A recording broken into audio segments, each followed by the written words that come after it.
तर बघा आता ही जी नानकटाई तुम्ही बघताय, तर ही नानकटाई अशी बाजारात सुद्धा विकत मिळत नाही. आणि अशी ही नानकटाई मी घरी तयार केलेली आहे विदाऊट ओव्हन. कढईमध्ये आपण ही नानकटाई बेक केलेली आहे. आणि यात विदाऊट बेकिंग पावडर, बेकिंग सोडा काहीच वापरलेलं नाही आहे. आणि अतिशय सुंदर आपली नानकटाई इथे दिसते आहे. आणि बघा किती छान कलर हिला खालच्या साईडने सुद्धा आलेला आहे. तर आता मी तुम्हाला आतून सुद्धा दाखवते की आपली ही नानकटाई किती छान अशी खुसखुशीत बघा आतून सुद्धा आपली नानकटाई किती छान बेक झालेली आहे. आणि विदाऊट ओव्हन आपण ही नानकटाई इथे तयार केलेली आहे.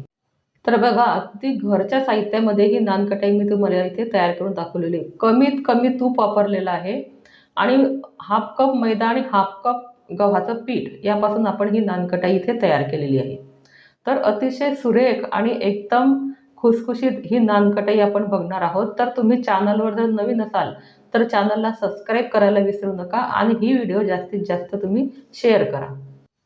तर बघा आता इथे एका बाउलमध्ये घ्यायचं आहे आपल्याला हाफ कप गव्हाचं पीठ आणि हाफ कप आपल्याला मैदा घ्यायचा आहे. तुम्हाला जर असं प्रमाण घ्यायचं नसेल तर तुम्ही फक्त गव्हाचं पीठ किंवा मैदा ह्या एकाच पिठाने तुम्ही ही नानकटाई तयार करू शकता. तर आता इथे तुमच्याकडे जर असे मेजरिंग कप नसेल तर तुम्ही घरातील कोणतीही वाटी घ्या आणि त्या वाटीने पूर्ण याचं हे प्रमाण तुम्ही तयार करा. तर आता हे जे पीठ घेतलेलं आहे तर हे आता आपल्याला चाळून घ्यायचं आहे. कारण यात काही गहू वगैरे असले, काही मैद्यामध्ये घाण असली तर ती आपली जी घाण आहे ती निघून जाईल. आणि याने आपली ही जी नानकटाई आहे तर ही छान खुसखुशीत तयार होईल. आता हे पीठ चालल्यानंतर इथे घ्यायचं आहे आपल्याला पिठी साखर. तर बघा आता ही पिठी साखरेमध्ये केव्हा केव्हा असे गोळे पण असतात, म्हणून आपल्याला ही जी साखर आहे ही पण इथे चाळून घ्यायची आहे. आणि आता इथे घ्यायचं आहे हाफ कप आपल्याला डाळीचं पीठ घ्यायचं आहे. तर हाफ कप साखर आणि हाफ कप डाळीचं पीठ इथे आपल्याला लागणार आहे. तर बघा आता मंडळी ही जी मेजरमेंट आहे तर हे अतिशय परफेक्ट आहे. या मेजरमेंटप्रमाणेच तुम्ही तुमची ही नानकटाई इथे तयार करा. तुम्ही जर कमी जास्त मेजरमेंट घेतलं तर अशी जी नानकटाई मी बनवलेली आहे तर ही अशी तयार होणार नाही.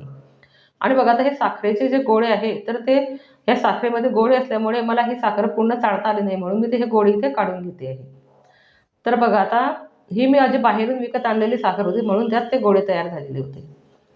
तर आता हे छान आपल्याला असं एकजीव करून घ्यायचं आहे. चवीपुरतं थोडं मीठ टाकायचं आहे आपल्याला.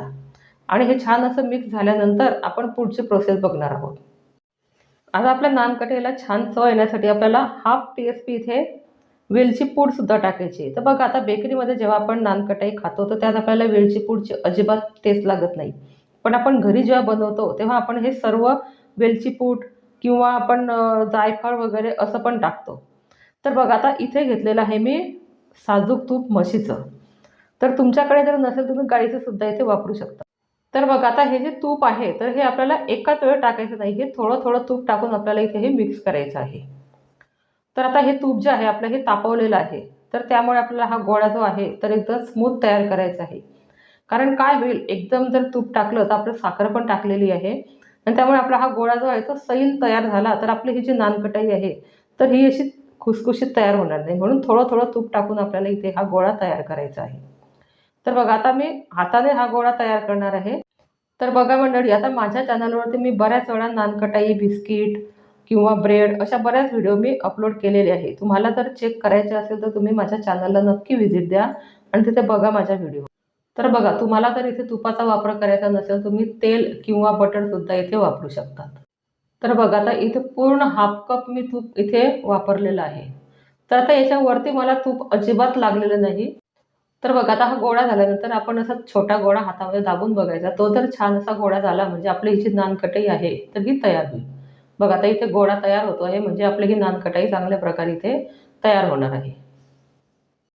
तर आता इथे घ्यायचं आहे आपल्याला एक केक टीन. तर इथे मी 8 इंचाचा केक टीन घेतलेला आहे आणि यात आपल्याला आता ह्या ज्या नानकटाई आहे तर त्या बेक करायच्या आहे.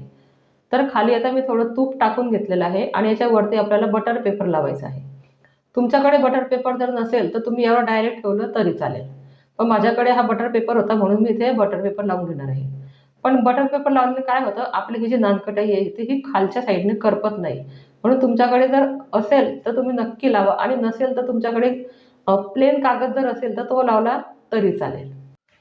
तर बघा आता इथे आपला हा जो गोळा आहे तर तो छान असा प्लेन करून घ्यायचा आहे. तर बघा आता प्लेन केल्यानंतर आपल्याला थोडं हातावरती तो प्रेस करायचा आहे. तर तुम्ही आता हे व्यवस्थित बघा. मी या ज्या नानकटाई आहे ते यांना मी शेप कशा प्रकारे देते बघा.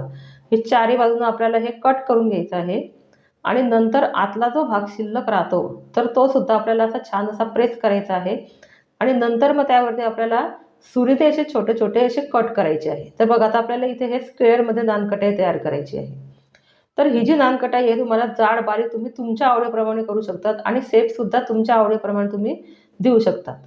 तर बघा आता इथे छान अशी स्क्वेअरमध्ये मी हे नानकटाई तयार केलेली आहे आणि आता ही सुरीच्या साहाय्याने आपण हिला वरती असे छोटे छोटे हे कट करणार आहोत. तर बघा आता नानकटाई जी असते ती शक्यतोवर अशी राऊंडमध्येच असते. बेकरीमध्ये जी असते ती राऊंडमध्येच मिळते. पण आपण घरी तयार करतो तर आपण आपल्या आवडीप्रमाणे नानकटाईला असे शेप देऊ शकतो. तर आता ह्या आपल्या हे केक जो टीन आहे तर त्या टीनमध्ये आपल्याला हे एक एक नानकटाई अशी डेकोरेट करून आपल्याला ही ठेवायची आहे.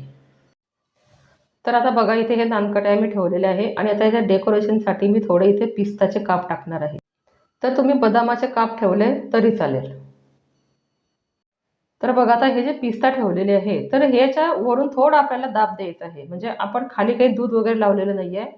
तर हे दाब दिल्यामुळे हे खाली चिपकून राहतील आणि जेव्हा बेक होतील तेव्हा ते खाली पडणार नाही. म्हणून अशा प्रकारे आपल्याला इथे प्रेस करायचे आणि तुम्हाला जर असे प्रेस करायचे नसले तर तुम्ही इथे थोडं दूध लावू शकता आणि मग दुधाच्या वरती तुम्ही हे पिस्ताचे काप इथे ठेवू शकतात. तर आता आता आपला हा जो केकचा टीन आहे तर हा तयार झालेला आहे आणि आपली कढईसुद्धा इथे छान अशी प्रीहीट झालेली आहे. 10 मिनिटासाठी मी इथे कढई प्रीहीट करून घेतलेली होती.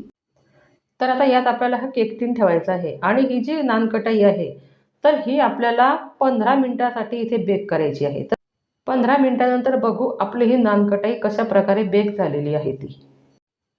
तर बघा आता 15 मिनिट झालेले आहे. बघूया आपण आपली ही नानकटाई. तर बघा किती छान आपली बेक झालेली आहे. तर मध्ये मी 12 मिनिटानंतर हिला एक वेळा चेक केलेली होती, तेव्हा ती झालेली नव्हती. मग पुन्हा मी 3 मिनिटासाठी हिला बेक केलेली आहे. तर बघा एकूण 15 मिनिटाचा कालावधी आपल्याला इथे लागलेला आहे. तर आता ही गार होण्यासाठी आपण हा जो आपला केक टीन आहे तर हा खाली काढून घेऊया. तर गार झाल्यानंतर मी तुम्हाला दाखवते आपली ही नानकटाई कशाप्रकारे बेक झालेली आहे ती. तर बघा आता इथे अजिबात घाई करायची नाही. गरम असताना जर तुम्ही नानकटाई हलवली तर ती तुटेल आणि गार झाल्यानंतरच ती छान अशी बाहेर येते. तर बघा किती गोल्डन कलर आलेला आहे. एकदम खरपूस आपली ही नानकटाई इथे बेक झालेली आहे. तर आता अशा प्रकारे जे बाकीचं राहिलेलं जे मिश्रण होतं तर ते सुद्धा मी या केक टीनमध्ये बेक करून घेणार आहे. बघा आता ते पण मी तयार केलेलं आहे. ही आपली बेक झालेली आणि नंतर ही बेक करायला ठेवणार आहे मी. तर बघा आता ही एवढी नानकटाई आपली 1 कप पिठापासून तयार झालेली आहे आणि हे पूर्ण नानकटाई मी बेक करून घेतलेली आहे आणि अतिशय सुंदर कलर याला आलेला आहे.